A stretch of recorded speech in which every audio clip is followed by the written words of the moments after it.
Specific ಆಗಿ ನಿಮಗೆಲ್ರಿಗೂ ಗೊತ್ತು, ನಾನು ಯಾವ ಇಶ್ಯೂ ಬಗ್ಗೆನೂ ನಾನು ಕಮೆಂಟ್ ಮಾಡಲ್ಲ. ಬಟ್ ಬೇಸಿಕಲಿ ಒಂದು ಯಾರು ಫ್ಯಾನ್ಸ್ ಆದ್ರೂ ಒಂದು ಜವಾಬ್ದಾರಿ ಬೇಕು ಹೆಣ್ಮಕ್ಳ ಬಗ್ಗೆ. ಈಗ ನೋಡಿ, ನಾನು ಅದೇ ಹೇಳಿದ್ದೆ, ಈ ಸಿನಿಮಾಲಿ ಇರುವಂಥ ಕಂಟೆಂಟು ಹೆಣ್ಮಕ್ಳಿಗೆ ಕಿರುಕುಳ ಕೊಡಬಾರ್ದು ಅನ್ನೋದು ಮೇಜರ್ ಕಂಟೆಂಟ್ ಇರುತ್ತೆ.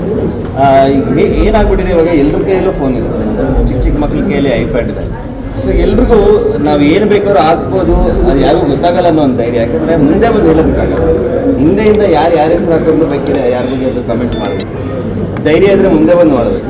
ಬಟ್ ಯಾರದೇ ಫ್ಯಾನ್ಸ್ ಆಗಲಿ ಈ ಥರದ್ದು ನೆಗೆಟಿವ್, ನಾನು ಆ್ಯಕ್ಚುಲಿ ರಾಗಿಣಿ ಅವ್ರ ತಂಗಿಗೂ ಕನಿಕಾ ಅವ್ರಿಗೆ ಅವ್ರ ಸ್ಟುಡಿಯೋದು ಒಂದು ನಂಬರ್ ಇದೆ, ಅದಕ್ಕೆ ಯಾರೋ ಒಬ್ಬ ಒಂದು 280 ಫೋನ್ ಕಾಲ್ಸ್ ಮಾಡಿದ್ದ. ರೀಸೆಂಟಾಗಿ ಅಶ್ಲೀಲವಾಗಿ ಏನೋ ಫೋಟೋದೆಲ್ಲ ಕಳಿಸಿರಲ್ಲ. ಬಟ್ ನಾವೇನೇ ಮಾಡಿದ್ರೆ ಲೀಗಲ್ ಸಿಸ್ಟಮ್, ಅದನ್ನು ಲೀಗಲಾಗಿ ಹೋಗಬೇಕು. ಸೊ ನಾನು ಮಾತಾಡಿದ್ದೀನಿ, ಇನ್ನೇನು ನಾನು ಕಂಪ್ಲೇಂಟ್ ಕೊಡಬೇಕು ಅದಕ್ಕೋಸ್ಕರ. ಬಟ್ ಏನೇ ಮಾಡಿದ್ರು ಕಾನೂನು ಒಂದು ದಾರಿ ಇದೆ, ಅದ್ರ ಮೂಲಕ ಮಾಡಬೇಕು. ಬಟ್ ಯಾರದೇ ಫ್ಯಾನ್ಸ್ ಆದರೆ ದಯವಿಟ್ಟು ರೆಸ್ಪಾನ್ಸಿಬಲ್